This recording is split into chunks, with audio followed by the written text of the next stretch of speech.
مرض السعال الديكي يصاب به الملايين من الأشخاص حول العالم. هذا المرض قد يبدو بسيطا في البداية، ولكن يمكن أن يتحول إلى مشكلة صحية كبيرة إذ لم يتم التعامل معه بالشكل الصحيح. كما أنه يعتبر من الأمراض المعدية التي تؤثر على الأطفال والبالغين على حد سواء.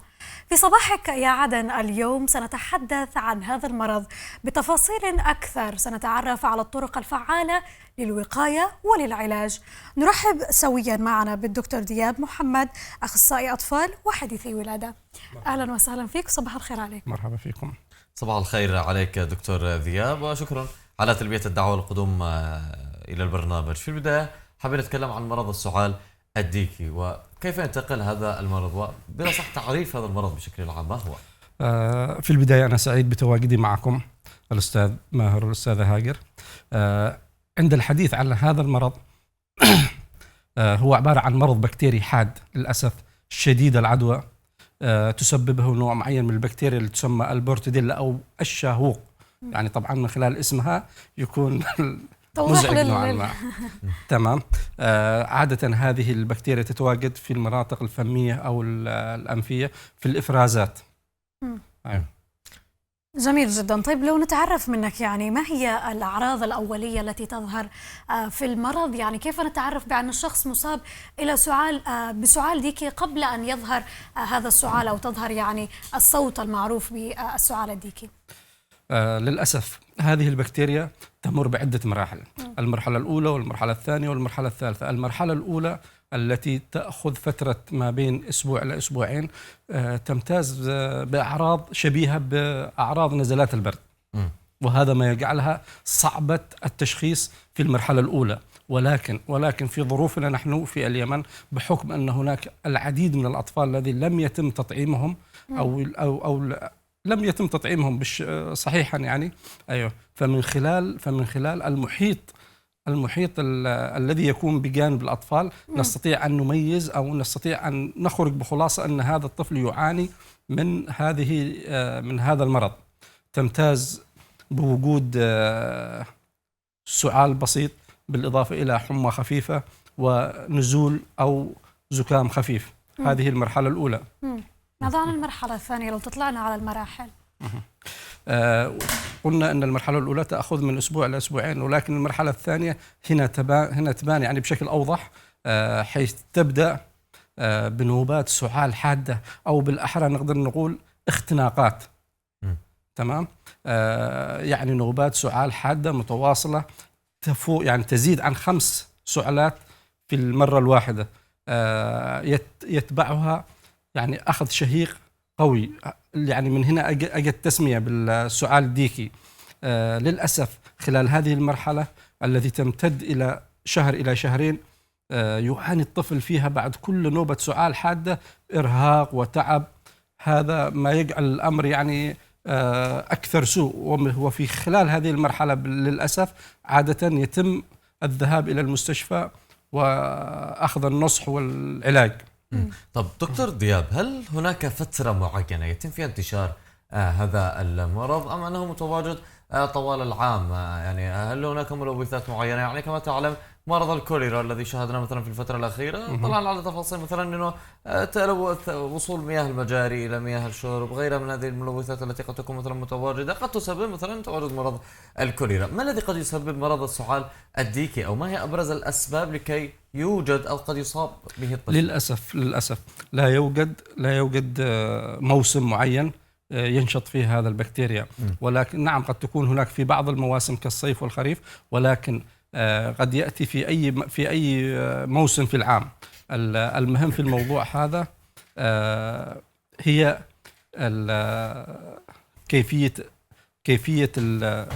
كيفية الوقاية من المرض وكيفية تجنب العدوى.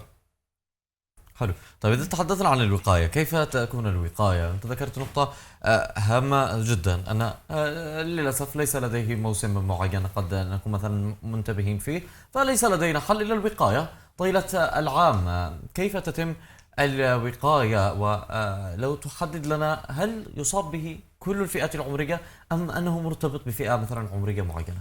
هناك فئة عمرية تصاب الأكثر وهي ما دون الخمس سنوات. ولكن الآن في المرحلة الأخيرة وجدنا يعني الفئات العمرية اللي هي الأطفال الكبار معرضون للإصابة بهذا المرض. تفضل. جميل نعم. جدا. أيوة. طيب لو نتحدث يعني أيضا بأن المرض يصيب البالغين مثلما يعني أطلعتنا بأنه أيضا يصيب الأشخاص الأطفال مثلما قلت أثناء حديثك، والأشخاص خاصة الذين هم أعمارهم بسيطة أو يعني في مقتبل العمر، الرضع ومثل هكذا أمور. حابين نتعرف منك يعني من هم الأشخاص الذين يصيبهم؟ هل بالفعل هذا المرض يصيب البالغين؟ وما هي الأعراض التي تظهر على البالغين؟ هل هي ذاتها؟ وما هي عوامل الخطر التي قد تصيب الأشخاص؟ هناك فئات عمرية عديدة يصابون فيها بهذا المرض، من ضمنهم البالغين، ولكن الأعراض لا تكون بنفس الحدة التي يتعرض إليها فئة الأطفال أو فئة الرضع. فئة ما دون 6 أشهر الذي تعاني على شكل نوبات إزرقاق، نوبات انقطاع تنفس للأسف شديدة قد تؤدي إلى الوفاة.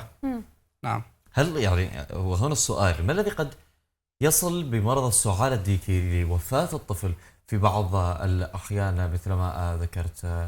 للأسف كما نعلم في كثير من المشاكل تحدث من قبلنا نحن كأهالي، أو بسبب مثلا عدم المعرفة أو قلة التثقيف الطبي والمعرفة في التعامل. ما هي الأشياء التي يجب على الأهالي أن تحذر أن تقوم بها عندما يعني تشعر بأن مثلا طفلها لديه هذا المرض أو يكون هناك بعض الشكوك؟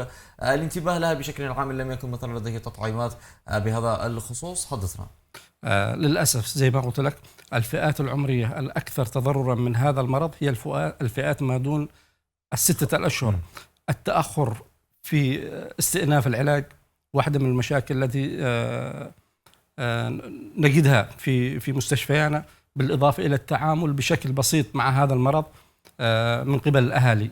لا، المرض معدي شديد العدوى وخطير زي ما قلت لك آنفا، قد يؤدي إلى الوفاة إن لم نتعامل معه بجدية منذ البداية. أنا أتحدث عن عمر صغير جدا 6 أشهر. هل هذا يعني بأن التطعيم يجب أيضا أن يشمل الأم الحامل؟ نعم، الأم الحامل واحدة من المشاكل التي نجدها للأسف في هذه المرحلة عدم تثقيف الأم بأخذ اللقاحات، من ضمنها لقاح السعال الديكي والكزاز وغيرها من اللقاحات القاتلة التي ممكن أن تقي الطفل في مراحله العمرية الأولى. طيب دكتور، يعني للأسف أتوقع من أكثر الأشياء التي تعانوا منها هي الفلسفة المتواردة لدى الناس، الوصفات التي يتناقلونها فيما بينهم في الجروبات الواتساب وما بين نساء المنطقة. ما هي الأشياء التي من الممكن بالحقيقة أو فعليا استخدامها مثلا طبيعيا للتعامل مع مثل هكذا، أو أنه لا يوجد؟ يجب على الشخص التوجه إلى طبيب أطفال والكشف بشكل مباشر والانتباه لهذا الأمر وأخذه على محمل الجد.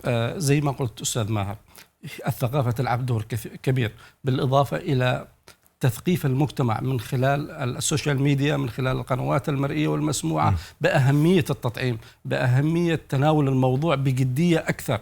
يعني عندما تبلغ الأهالي بأن ابنك هذا الذي يبلغ من العمر 2-3 أشهر يعاني من سعال ديكي، يأخذ الأمر يعني ببساطة تامة وكأن الأمر عادي جدا، سؤال عادي، سؤال عادي، بينما الأمر يعني قد يؤدي إلى وفاة. نعم. فمن خلال هذه البرامج يجب أن توصل إلى الأهالي عن أهمية التطعيم، تطعيم الأم الحامل، تطعيم الأطفال منذ الأيام الأولى، الأشهر الأولى من عمره، بحيث يأخذ كافة اللقاحات للأمراض القاتلة هذه. دكتور، يعني الأشخاص المصابين بربما بعض المشاكل الصدرية مثل الربو، هل هؤلاء الأشخاص يجب عليهم الوقاية وكيفية القيام بهذا الأمر؟ يعني هل التطعيم فقط وحده يقي بنسبة كبيرة، أم أن على هؤلاء الأشخاص ربما القيام بأمور معينة؟ تصل نسبة الوقاية عند أخذ اللقاح، عند أخذ التطعيمات إلى 98، يفوق 98%. فمهم جدا حكاية التطعيم، هذا مهم جدا، وخاصة لأولئك الذين يعانون زي ما قلتي أمراض صدرية مزمنة كالربو وغيرها من الأمراض المزمنة، أمراض القلب وغيرها من الأمراض الأخرى. حلو جدا. تقريبا دكتور، يعني البعض قد لا يعلم أو تفوت هذه النقطة، وللأسف هناك أناس إلى اليوم، إلى عام 2024 لا يؤمنون بالتطعيمات ويقول لك انه هذا سم انت تبث في داخل اطفالي. في اي فتره ياخذ الطفل هذا التطعيم؟ هل هذا التطعيم متواجد ايضا للكبار في العمر؟ نعم. للأسف زي ما قلت هناك ثقافة مغلوطة عن حكاية التطعيمات. التطعيمات مهمة جدا جدا، وخاصة في الأوضاع التي نعيشها، الأوضاع التي نمر فيها في بلادنا. هناك أمراض قاتلة كثيرة جدا، يعني كما تلاحظ الحصبة حصدت العديد من الأرواح خلال الفترة، بينما كان الإمكان يعني تجاوز الموضوع هذا. كذلك السعال الديكي في الآونة الأخيرة مع انتشار الأجواء الباردة والشغلات هذه بتجينا حالات سيئة جدا يعاني الطفل منها، هي نوبات سعال حادة، نوبات اختناق. يجب الحد منها قدر المستطاع من خلال أخذ التطعيمات. يعني التطعيمات متوفرة وسهلة في جميع المراكز الصحية على مستوى الأرياف، على مستوى المدن موجودة. فقط ما نحتاجه هو الاهتمام وتأدية الواجب من قبل الأسرة والعائلة والمجتمع، كذلك إيصال رسالة صحيحة عن الموضوع هذا من خلال المنابر، من خلال القنوات المرئية والمسموعة. دكتور، أثناء حديثك في البداية قلت بأن هذا السعال كالاختناق أو يعني اختناق بحد الكلمة. يعني كيفية التعامل مع نوبات الاختناق عندما تحدث مع الأطفال؟ يعني هناك حالات يزرق فيها الطفل من شدة السعال، كيفية التعامل كأم في المنزل إذا أصيب ابني يعني بهذا الأمر؟ عندما تحدثنا سابقا بأن هناك فئات عمرية يجب الحذر والخوف منها، وبالأخص تلك التي لا يتجاوز أعمارهم السنة، التعامل معها يجب أن يتم بعزل المريض مبدئيا، وخاصة في مراحل الأولى من أخذ العلاج. عزل المريض، التعامل مع التغذية بطريقة تجزيء حتى لا يحصل التقيؤ، هذه نقطة مهمة جدا. وكذلك ترقيد الطفل في المستشفيات والذين هم دون السادسة من العمر، الشهر السادس من العمر، حتى يتم تثقيف الأم على كيفية التعامل خلال فترة النوبات السعال الحادة وما بعدها. يعني عندما يأتي يكون هناك صعوبة في التنفس، ففي الغالب نجد أن الأم تبدأ بإرضاع ابنها بعد فترة نوبات السعال، وهذا خطأ. تجزئة التغذية حقه بحيث لا تمتلئ المعدة، بحيث أنه إذا سعل ما يحصل عنده ارتجاع. الخوف من هذا أنه تحصل هنا المضاعفات. طيب دكتور، يعني نعود مرة أخرى إلى جانب التطعيم. بعد أن يقتنع للأسف الشخص الغير مؤمن بالتطعيم فيذهب بطفله إلى المجمع يأخذ التطعيم، يصاب بحمى، يصاب بعض الأحيان بألم مثلا في مكان الإبرة، فبيقول لك شوف ابني مرض، ابني أصابته الحمى وغيرها. هل هذا يعني هل تعتبر بشارة خير؟ ما معناه؟ بالعكس هذا شيء سليم، وهذا الشيء سليم مطلوب. معناته أن جسم الطفل هذا بيقاوم المرض، معناته أنه احنا بنرفع مناعة الطفل هذا. يعني اللقاح شغال معناته صحيح. أيوة، ونخاف أنه ما يحصل أي ردة فعل مناعية في هذه المرحلة. إذن دكتور، يعني هل هناك أطعمة ربما نطعمها للطفل حتى تزيد مناعته إلى جانب أخذ اللقاح؟ بشكل عام الغذاء المتوازن والمشروبات الساخنة، الغذاء المتنوع، كل هذه تعتبر تعزز مناعة الطفل بشكل عام. دكتور دياب، وصلنا للختام.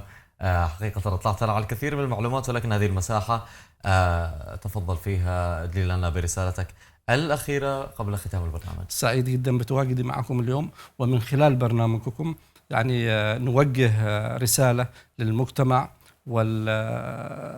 والناس المؤثرين في المجتمع، بحيث يعني نشر ثقافة التطعيم. هذا شيء مهم جدا، للأسف نعاني منه في مجتمعنا في الآونة الأخيرة التي لاحظناها. دكتور دياب محمد، شكرا لك يعني على كل هذه المعلومات التي زودتنا بها بخصوص السعال الديكي، ونرجو يعني لجميع المشاهدين الصحة والسلامة ولأبنائهم. أيضا كنت معنا دكتور دياب محمد، أخصائي أطفال وحديثي ولادة. شكرا لك. شكرا لكم، سعيد جدا.